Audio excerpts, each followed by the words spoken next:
Welcome to Intangibles podcast. I'm Steve BERG, your host. Success is driven by how as much as by what. How we communicate, how we lead, how we relate to our environment are all vitally important. Intangibles is a podcast that explores the underlying traits, qualities, and behaviors that improve the how. This is accomplished by finding the people who have studied and been successful practicing these soft skills and having informed conversations with them to get to what is learnable. Let's begin.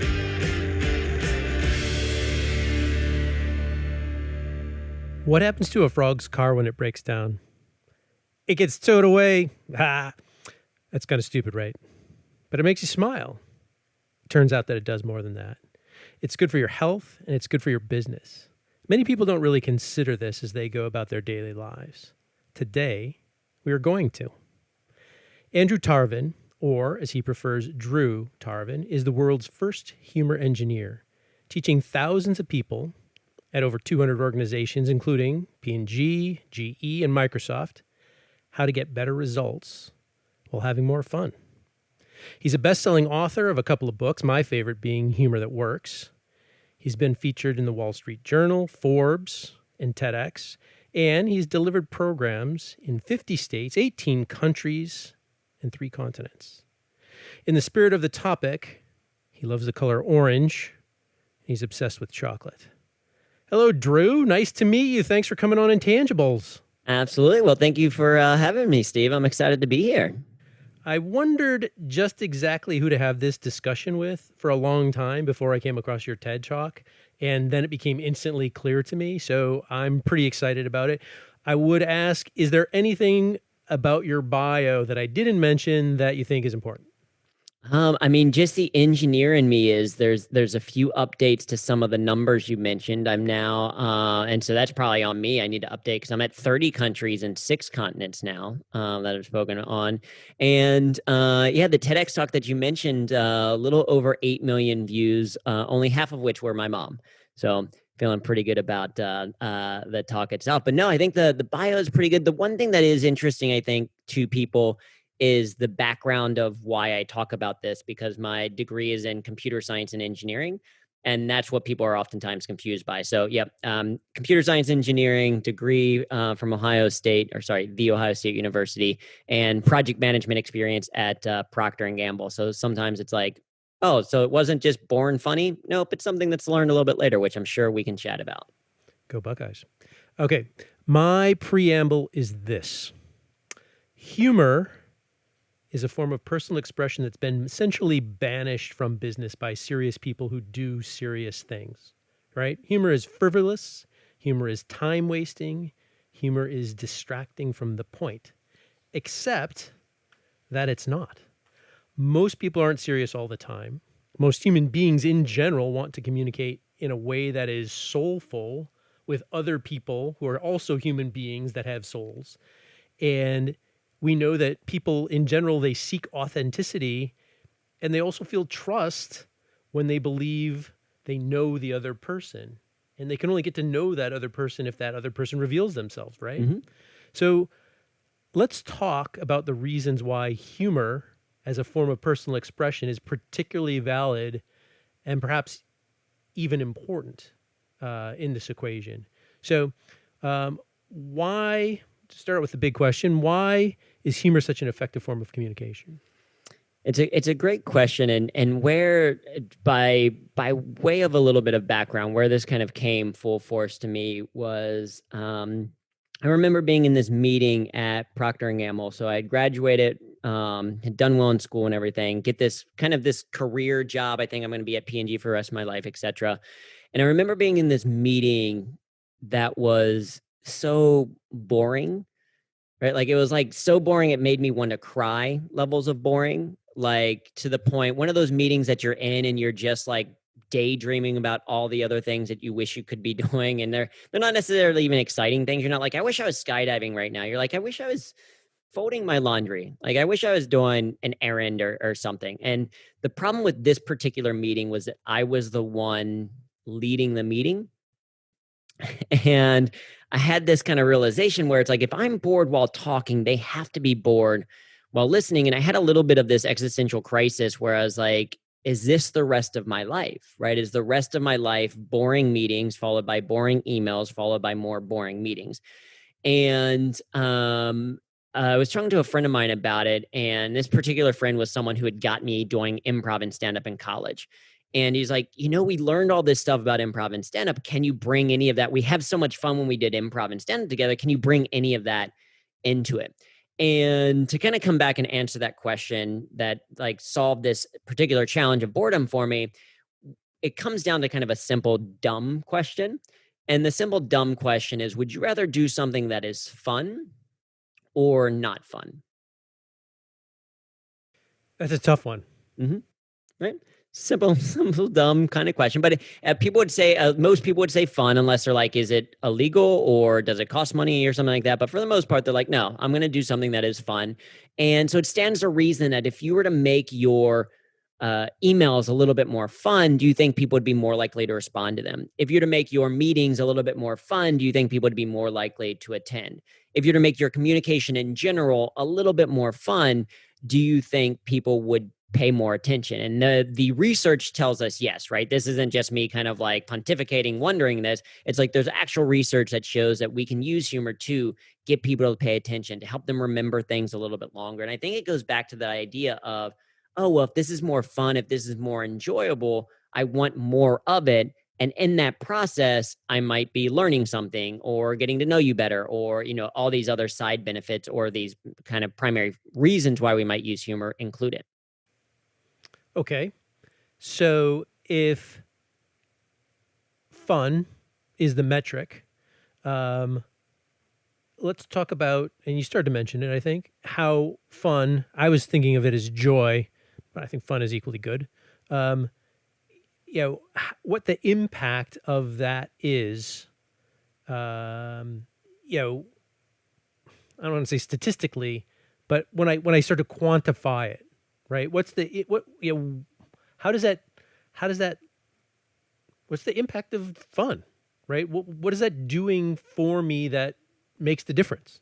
Yeah.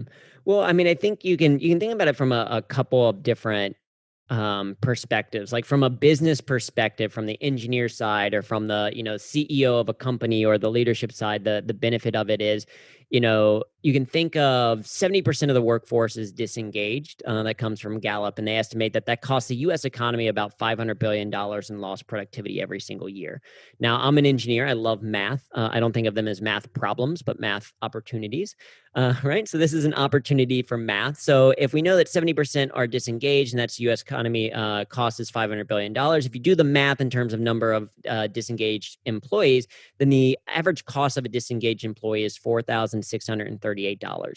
And so then if you start to think of like, okay, well, if they were to get more engaged in their work, which humor and research shows that people who are having fun at work are actually more engaged or less likely to leave, et cetera, then you could say, oh, okay, what would the impact be on my organization if I took 70 people and made them more engaged? Oh, well, potentially, savings of 4,000 or increase in productivity of say $4,638, right? So you can do numeric math about that. You can do that for healthcare costs. You can do it for turnover. You can do it for employee and workplace satisfaction.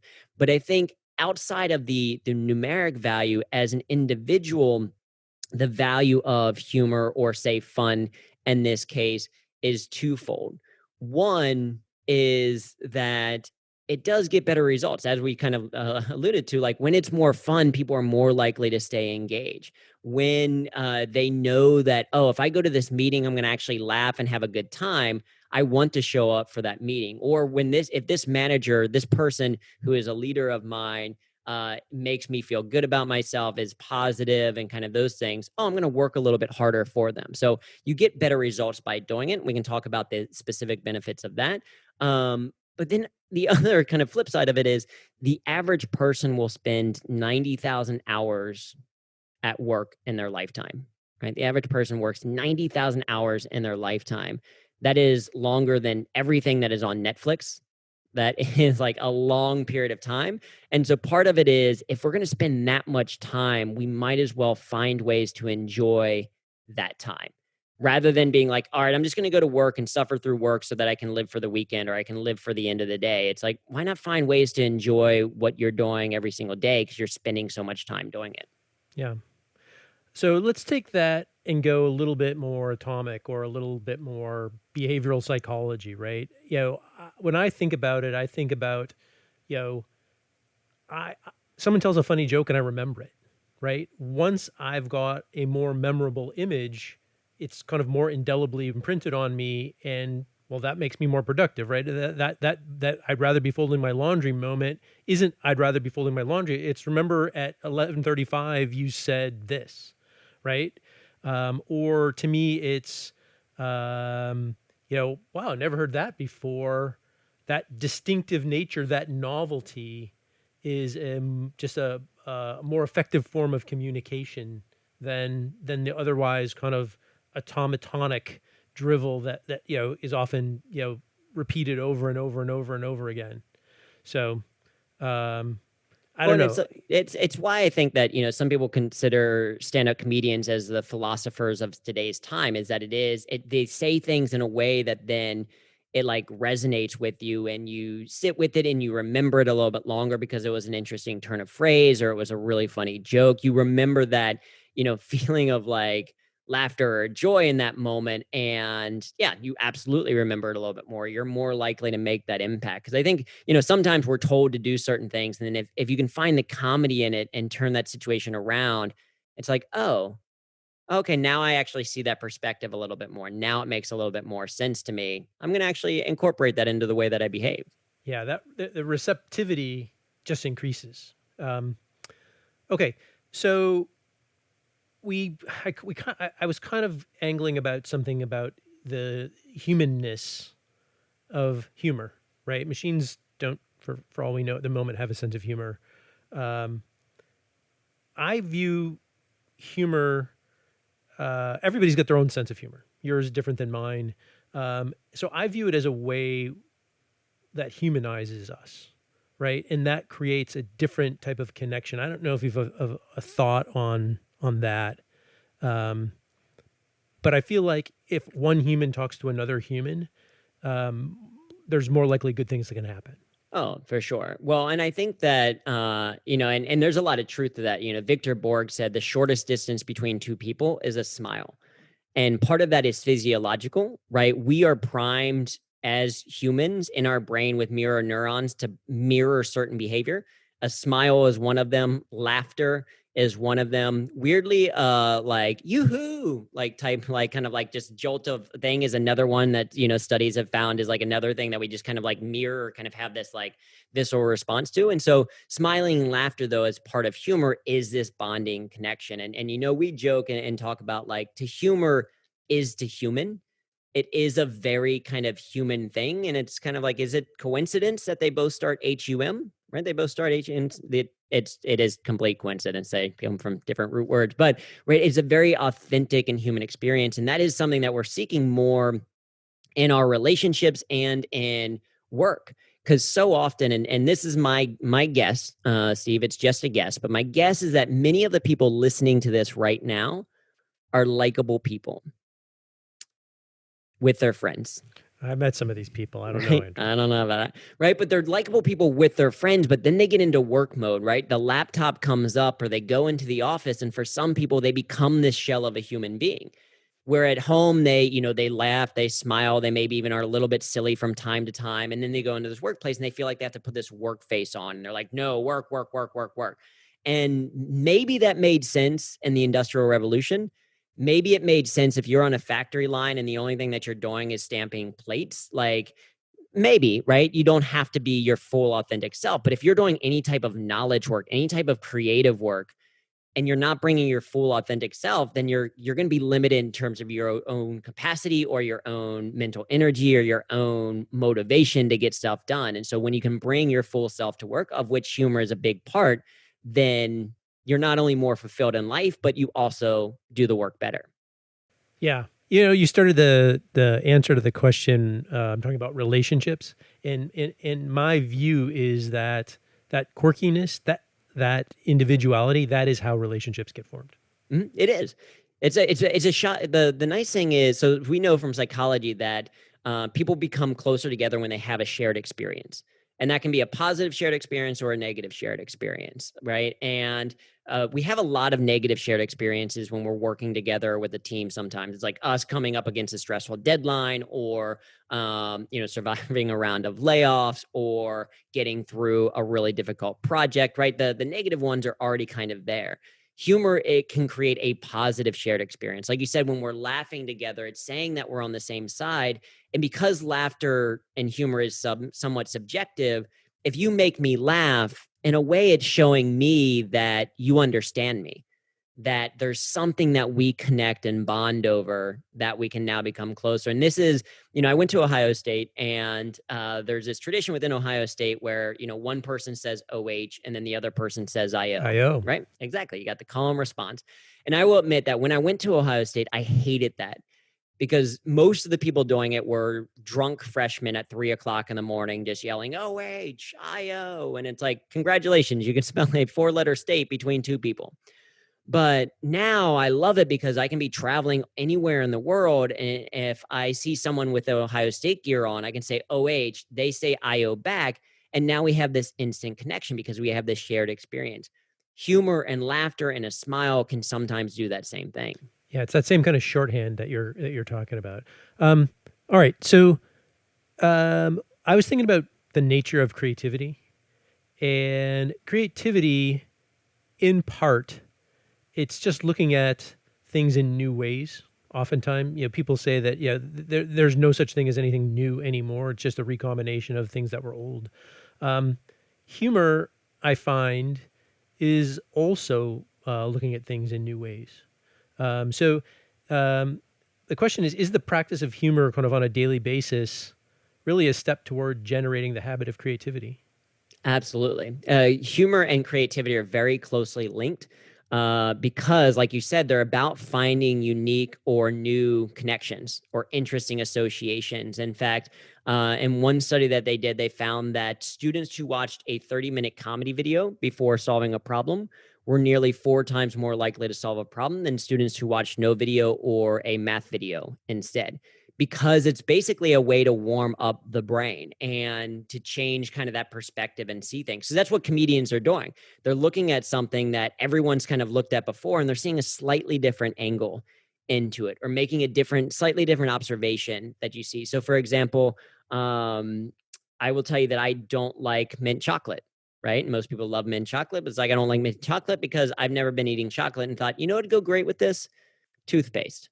Right. So that's just an observation about mint chocolate. And now it changes that perspective a little bit in terms of how you're seeing things. And that's absolutely true of humor. That's why we as humorists encourage people to keep a humor notebook, right? If you want to start to develop your skill of humor, keep a humor notebook where you just kind of write down the things that happen to you. Because it's not that funny things happen to funny people. It's that funny people see the things that happen to them in a funny way. And I think the same thing is true about creativity. And so just having a little bit of a slightly different lens, you just start to see different connections. And then from that connection, you can kind of build new ideas. So I think from this we can say that you have now endorsed hiring Smart Alex. Yes, in a way. I was just, that was an attempt at humor. Yeah, no, but I mean, but in a sense, there is some truth to it, of like, not necessarily smart Alex. You want to make sure you hire people who have the emotional intelligence, of which humor is closely connected to. But you do want people that think a little bit differently, right? Like the old management adage says that if you have 2 people that think exactly the same, one of them is unnecessary, right? And humor is a perspective that I think is valuable to bring to a team. Agreed. At least in talks that you've given or things that I've read, you haven't really discussed this, although you just were right at the tip of mentioning it earlier. I see humor as a way of telling otherwise uncomfortable truth, sometimes to power. And as you're mentioning, this is what late night talk show hosts do, political satirists do. I don't know if you've had the opportunity to fully form an opinion on this, but if you have, what are your thoughts on humor as sugar to make the medicine go down?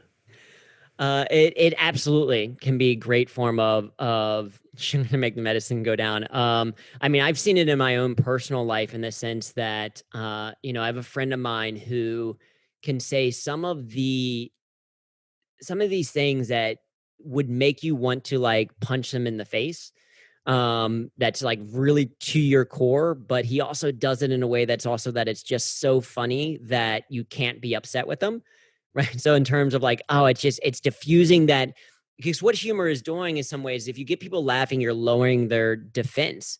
You're like, oh, okay, this is a fun, jovial experience. And once people are laughing, they are listening, and then you can kind of tell them almost anything, right? They're a little bit more open and receptive to it. So one, it's just kind of lowering those defenses in to begin with, but two, it is about how you're framing it. You're kind of sometimes framing the situation. So my brother is a professor at Texas A&M, and he and I have been starting to explore the rhetoric of humor, the value of humor for things like influence. And an example that he likes to share is a group called Otpor, which I can't remember which country it was, but there's a country that had a dictatorship that was very kind of brutal. And Otpor rose up, and part of their strength as a kind of party was their use of humor. They would constantly use humor as a way to motivate people, or to share a message that otherwise would probably like lead to very dire situations, but because they used humor, it wasn't. So for example, at one point this dictator was like, we're not going to leave without bloodshed, right? You're going to have to basically take us from power. And so Otpor looked at it a little bit differently and said, okay, you need blood for this to kind of like happen. So then they started a blood drive, and they got millions of people to basically donate blood to say, hey, here's the blood that you kind of asked for, but in a different perspective. And now they're kind of creating awareness around this idea. They're bringing humor to it and making these hard things to talk about a little bit easier, a little bit more accessible. Turn the other cheekiness. I like that. I got skills, man. You might have gathered by now that I've been thinking about this fairly granularly. And we started to talk about benefits of humor, both from an individual perspective and from a company perspective. And I was thinking we might dig a little deeper on some of those, not necessarily long answers per se, but just kind of, off the top of your head. From an individual perspective, physiological perspective, laughing releases serotonin, right? And that's the chemical that contributes to your well-being and happiness. Yeah, absolutely. Yes. So it's a very strategic thing to boost your overall happiness. Physiologically, it also burns calories. It boosts your immune system. It increases blood flow through the body. There's a ton of physiological benefits to it for sure. Improves focus. Mm-hmm. Yeah, like I mean, if you think about it, if one, by laughing and releasing some of this stress that you have pent up in your body, you're no longer then worried about that thing that's causing you stress, which gives you a little bit of an opportunity to focus. Also, the chemical of serotonin and a couple of other things that happen with it increases that ability to focus. And then the other thing is, we are big believers that what gets fun gets done.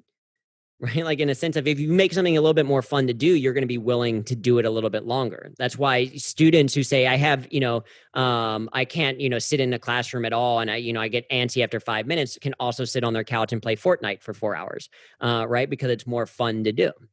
Yeah, my son can do that. So yeah, I mean, actually, you just touched on another one. It reduces anxiety, right, and frustration. That's the serotonin thing again, I guess.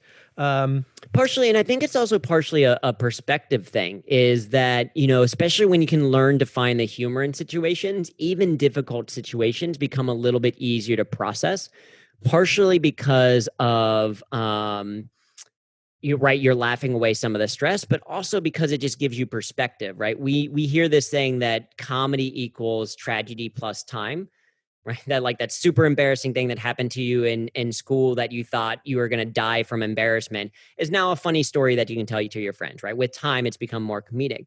What's interesting though is if we can insert comedy in times that feel more tragic, it feels like more time has elapsed. It gives us a different perspective about it, because it's like, oh no, this thing doesn't control me, right? I can find the humor in this situation and own it a little bit more. And so I think it also helps in terms of anxiety there. And knowing that, building that up over time, like, one of the biggest things that improv and stand-up gave me was more confidence, because I used to be one of those I'm a planner type person. I've had a 5-year plan ever since like I was 12 years old. And, I would feel confident if everything was going to a plan. And the problem is life doesn't always go to plan. So do you get comfortable? Do you plan for every possible contingency and are only comfortable and confident then? Or do you learn the skill set to be confident in uncertainty, to be confident in reacting to change? And that's what improv and stand-up can do, particularly improv. And that helps you, at least for me, help to reduce a little bit of that anxiety, because it's like, okay, I don't know what's going to happen, but I know based on prior experience that no matter what happens, I will be able to find a way to adapt to it, and I'll have a little bit of a sense of humor about it. You get comfortable feeling uncomfortable.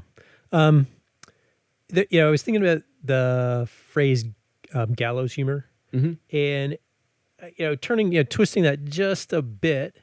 It's also a form of resiliency, right? It's kind of a way to make it through, to bounce back, to find perspective in things that sometimes seem as if they may lack perspective. Yeah, it's one of those, it's one of the values or things that you can use humor for, and that is catharsis. It is, ultimately humor. One of the theories around humor is that it is a release of tension, and we laugh when we have this release of tension. And so if we can find reasons to laugh about a certain situation, it helps us to relieve that tension. And that's why you see, EMTs, emergency first responders, police officers, firefighters, doctors, etc. Like if you're friends with some of them, you'll recognize that they sometimes can have a pretty dark sense of humor. And it's that humor that helps them keep that perspective, because it's preventing them from kind of breaking down about the whole situation. It's giving them a way to have this outlet that isn't completely destructive. Wow. Yeah, a lot of EMTs in the comedy circuit, I would guess. All right, so just a half a twist again onto organizations, right? There's something about, back to fun, that increases loyalty, right? Like I don't know if it really increases loyalty. That might be an outcome of it, but wanting to stay in a place, right? Increase your longevity at a place, that gets measured as loyalty, right? Yeah. It does. Well, and just statistically, we know that about a third of people leave their company because of their manager, right? They might like the work, they might like the company itself, but they don't like their manager, so they leave. In a different study, they found that people who rated their manager's sense of humor as above average were a lot less likely to leave within the next year. And because it's a thing of like, oh, I'm spending 8 hours, 10 hours, 12 hours a day at this place. Am I having fun? Oh, okay, yeah, I want to stick with this, versus all of the horror stories that I hear of other places, or all the jobs that I had before this, where I don't know, some of the people that we work with, they're sometimes like, I never knew that I could actually look forward to going to work. I didn't know that I could actually be friendly with my coworkers. And once you have that, you're like, oh, I don't want to lose that. What was this? Was it Project Awesomeness? Do I have that right? There was one employee that you were managing that was like, "Hey, I'm out of here," and you initiated, again, it might not be Project Awesomeness, but something Project Awesomization Awesomization. Okay. Among other things, and that kind of changed her frame, right? And that increased her engagement and made her not want to leave. It did, yeah, because and part of it, and this is a big part of the message that we share, is around personal ownership. Is that and I personally believe that you are responsible for your own happiness. That, that is not up to your manager to make sure that you're happy in your work, or not up to your coworkers. It's not up to, Steve as a podcast host to make sure that the podcast listeners are happy. Now, hopefully we do things that can help to contribute to your happiness and give you, we don't detract from it, but ultimately it's an individual's responsibility to think about it. And so part of that is this particular person, one, was making it more fun for her, but also her seeing through me using humor was like, oh, wait, I can use humor too. Like, no one ever told you to do that. No one ever told me to either, but I can. So, I'm going to make this more fun for myself. And it's almost you're making that, it okay. permission. Yeah, you're making it okay. Just like suburban women to vote for a Democrat. All right. So look, in my mind, that's the easy stuff. understanding the why is helpful. Implementing a strategy to do this effectively, properly, is a little bit harder. I've tried to put things into my own words and how I've internalized kind of what you're espousing here. Let me review some of the tactics. First one, actually easy one, have fun. And I view it as the way do you have fun is you put in the energy up front to think, all right, this is what's going to happen. What wrinkles do I want to put in there? What originality do I want to interject that's going to improve the experience? Yeah. And I think that's a great perspective as a way to think about it. And so from this using perspective, we say the reason why we emphasize fun is because when people hear humor, they think funny. And so they think this really high bar, they think of stand-up comedians and, oh, I've got to tell jokes. And when we're talking about like, it's less about making it funny and more about making it fun. And in terms of how to do that, absolutely. It's about intentionally trying to improve the experience and think about the things you already like doing, right? You've learned through play as a kid, or you've learned through, in college, the stuff that you like to do, you learned what music you like, etc. Can you bring components of those things into your work? Now, I'm not saying like, okay, if you're doing data entry, do a shot every time you enter a 7 or something like that. But I mean, maybe kind of fun. But if you like music and you're doing a pretty mundane task, can you listen to some of your favorite upbeat music so that process itself is a little bit more enjoyable? Yeah. I'm thinking for the self-starter crowd, which mostly is here, that you know if it's garbage in, garbage out, then it's probably also genius in, genius out, right? So spend the time up front to, because you get the multiplier effect, right? If you've got 5 people with you and you do one smart thing, then they feed that in and they come with their own creativity and originality and perspective. Anyway, so reframing experiences is another one.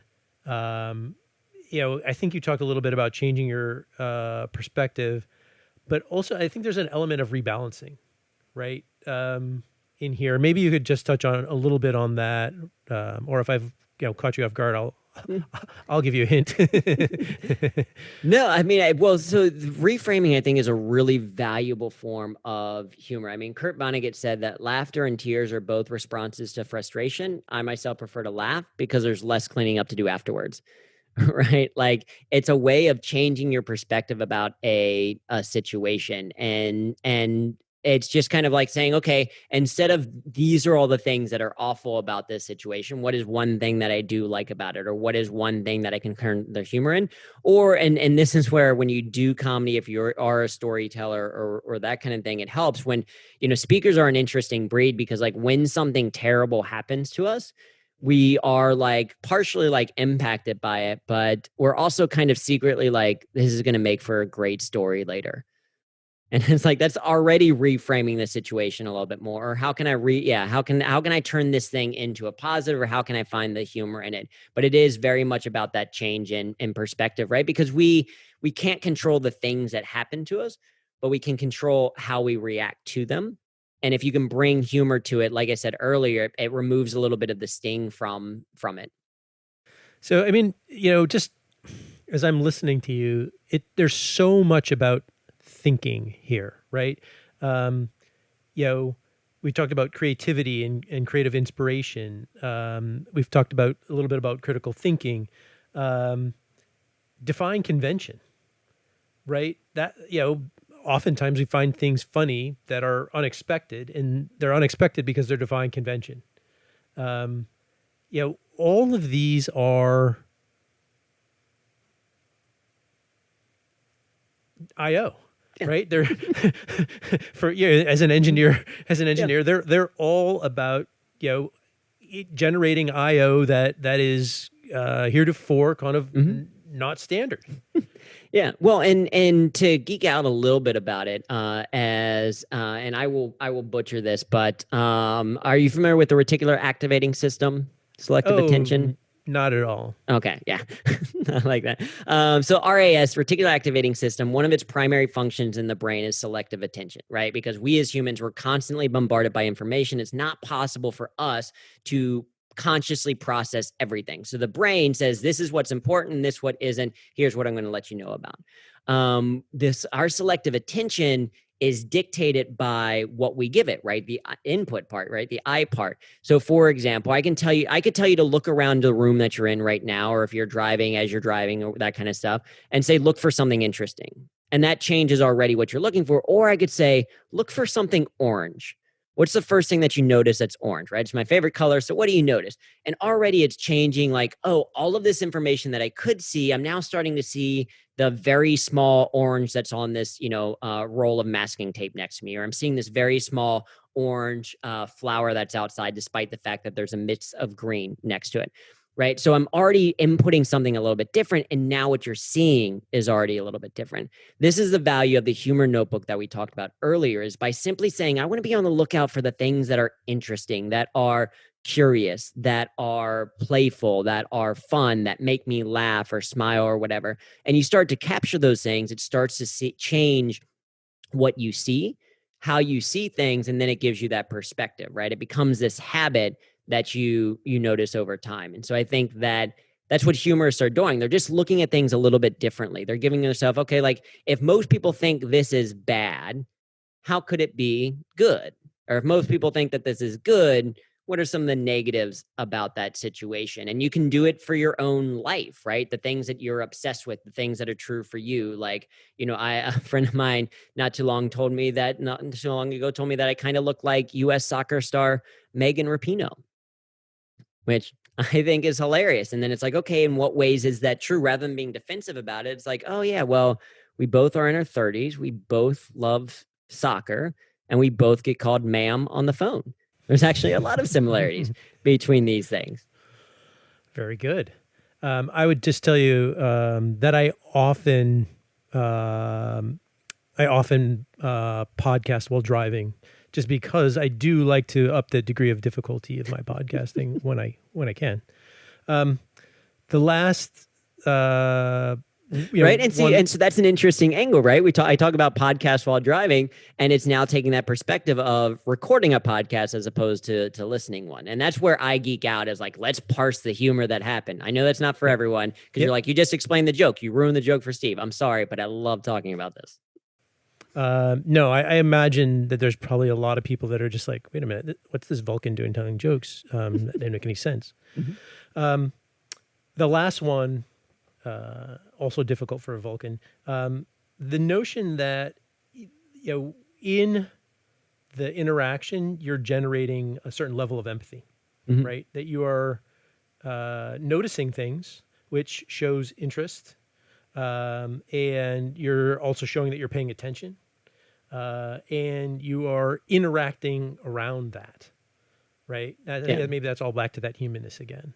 Yeah, and I think that it partially is, and it's connecting to the emotion piece to say, hey, we are emotional beings. We're not robots, right? That there is an emotion connected to it, and if I can then make you laugh, it's creating that positive emotion. Or if I can give you a little bit of perspective and be there, it's also showing a level of support, right? And this goes a little bit to how you're leveraging it, because we can use humor as a positive or a negative, right? It's simply a tool. So you could, like, if someone is very upset, you could then start making fun of them and laughing at them. That's not necessarily going to show empathy. That's going to show like, oh, this is actually make things a little bit worse. Or you can use humor as a way to show some of that support and that strength. And if you can kind of bring people along with some more positive, inclusive humor, you help to help them experience that levity, that light moment, that perspective shift.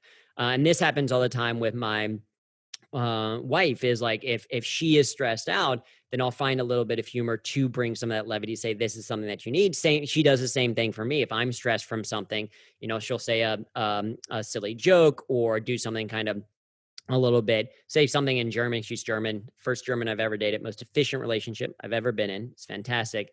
But she'll just do something a little bit different that will then make me smile. And what it does is it serves almost as a pattern interrupt. Like humor is this pattern interrupt, both for communication, right? People, you start to drone out and like stop listening, and then boom, someone makes you laugh. And you're like, oh, I'm going to pay attention a little bit more. Or same thing of like, I'm in conflict or I'm getting stressed out or that kind of thing. Boom, here's this pattern interrupt. And it gives me now the space for me to react more consciously rather than just subconsciously. Yeah, that pattern interrupt is big. Yeah, I don't know if we didn't talk about it, and I don't know if you even read about it, but I totally get that.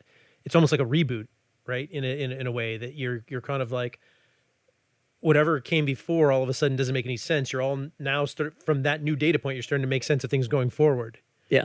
All right. So look, Andrew, that was actually the last question that I wanted to ask as prepared. I'd like to give you a little. It's clear that this is what you're good at. So a little bit of op-ed time. Yeah. For you. Something in particular about the topic that you like to address, or you feel like we didn't do justice to, or hell, anything else really. I mean, something that you want to get on your soapbox about. Certainly. This is my time that I want to talk about the value of puns. No, I do love puns, and I could talk about the value of puns. In fact, in the Iliad, first known written pun, was in the Iliad. So go back to Homer to get that. Shakespeare had, I think, over 2,000 puns in his work. There's tremendous value in, but people call it the lowest form of wit. But no, what I really want to talk about is just the emphasis that humor is a skill, which means that it can be learned. Because I think that, we've talked about all these things, and sometimes people will listen and they'll be like, okay, that's great, but I'm not funny. Or, people hear that I do improv and they're like, I can never do that, or I can never do stand up. And the reality is it's just a skill, just like cooking is a skill, piano is a skill, learning to walk is a skill, learning a new language is a skill. This is just a skill. So it can be learned. It starts, I would say, first with that humor notebook, just being a little bit more attuned to where you already make people laugh and smile and have fun today, and then being a little bit more intentional, like you kind of talked about a little bit earlier, like, okay, how can I bring humor into the work that we do?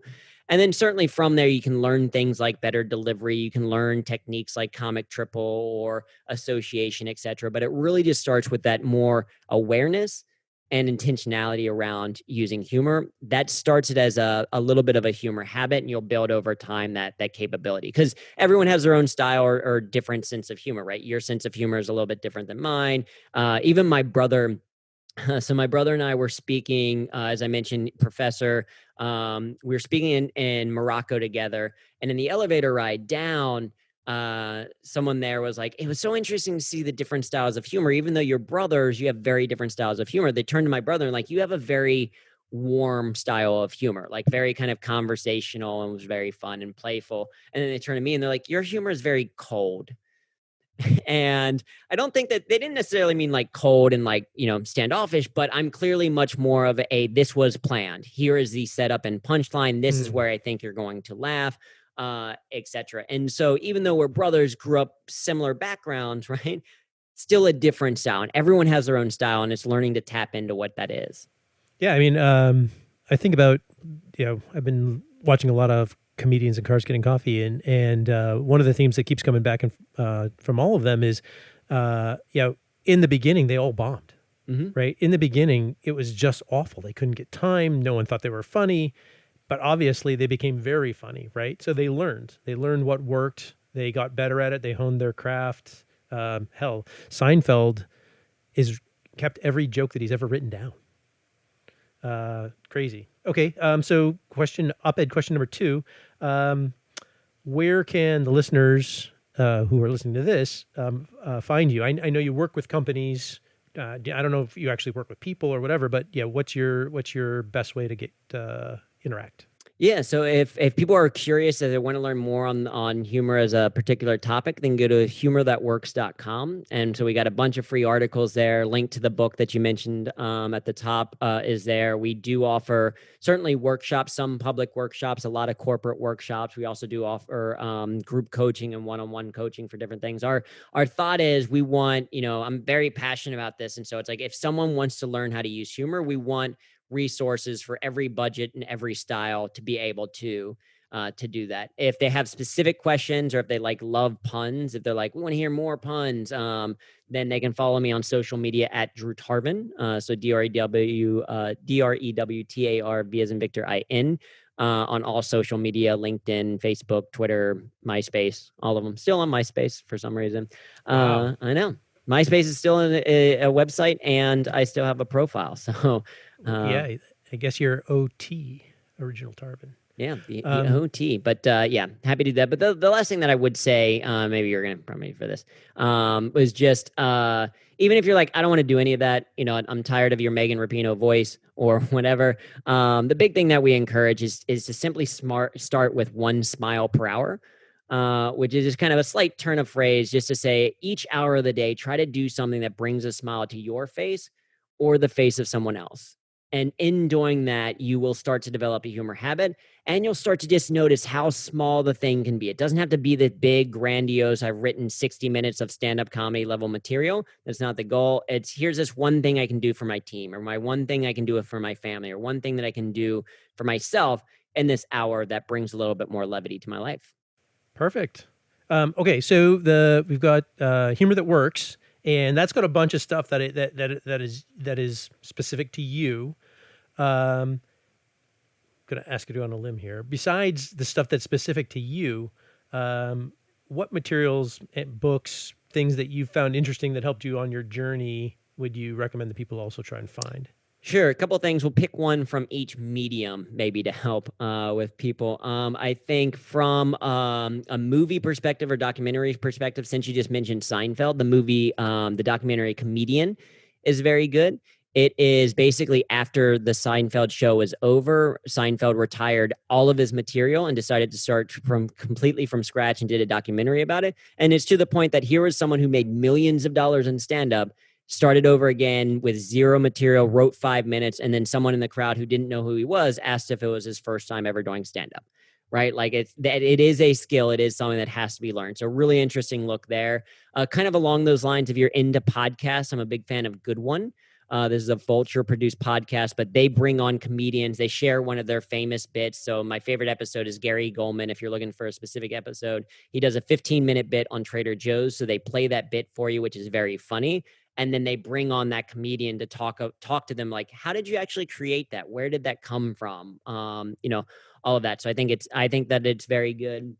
And then as far as books go, I think I'm going to go slightly different. There's a couple of books out there that are decent in terms of like the structure of comedy, things like the Comedy Bible from Judy Carter. But I'm a big fan of a book called Improv Wisdom. And this is Patricia Ryan Matson. And it's just about what life lessons can you learn from improvisation and the value of taking it. Because that's how I got started. If people are like, I want to get started, but in a more simpler way, try an improv class or an improv workshop, or, we do free virtual improv drop-ins every now and then as well. Like, do that as a starting point, because the risk or the stakes feel lower. But the book is fantastic because it's like, here are all the life lessons you can get if you learn the mindset of improvisation. That's great. I was sure that you were going to go with Born Standing Up. I almost said it, but then I was like, you know what? I've already done two kind of like, it's similar in some ways to Comedian as a documentary. But if you were looking for a second book, Born Standing Up by Steve Martin, fantastic. Groovy. Drew, this is the end. Thank you very much. I think I said at the top, I think this is a kind of an under-considered topic. And, hopefully if people have gotten this far, they've realized that it's eye-opening in many ways, right? In terms of what its value is. And so I really appreciate your thoughts and guidance here. It's been helpful. Absolutely. Well, thank you so much for having me. This has been Intangibles. You can find this podcast on iTunes, Google Play, SoundCloud, and many other podcast platforms. You can also find it at its home on the web, which is www.intangiblespodcast.com. I'm Steve BERG. Thank you. Keep an eye out for the next episode.